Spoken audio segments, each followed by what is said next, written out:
What better way to travel to the G20 leaders' gala concert last night than a ride in the so-called Beast, the US President's car, which travels around the world wherever he happens to be. It's worth $1.5 million, weighs in at 8 tonnes. Donald Trump offered Malcolm Turnbull and his wife Lucy a ride to the concert, which they certainly enjoyed.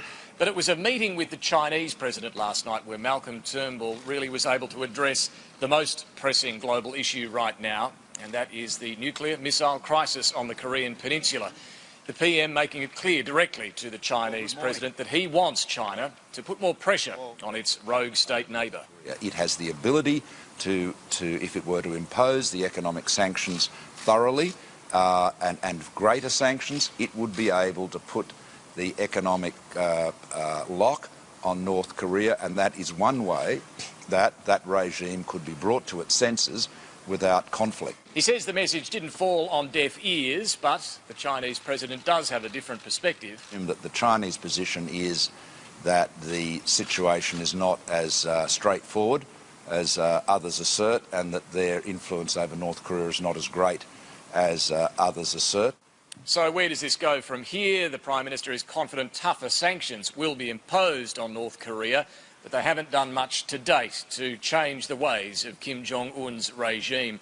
The G20 will wrap up later today here in Hamburg and will be very focused on what it has to say in the final communiqué about climate change, an issue where we've seen big differences on show between the host nation and led by Chancellor Angela Merkel, Europeans generally, and US President Donald Trump, who wants to withdraw, or is withdrawing the US from the Paris Agreement. The final communiqué is expected to include a reference to fossil fuels still being part of the mix.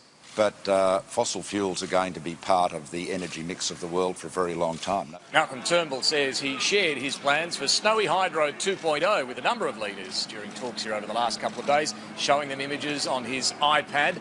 He's also welcomed the South Australian battery projects with Elon Musk and Tesla. Look, I'm pleased that he's made the commitment to do it. Malcolm Turnbull's proudest achievement here at the G20, though, has been helping to drive a stronger statement aimed at stamping out terrorist activity online. In particular, he wants police to have the power to crack open encrypted messages that are shared by terrorists to hide their plots and activity. The G20 leaders have agreed for the first time very clearly that the rule of law must prevail online as well as offline.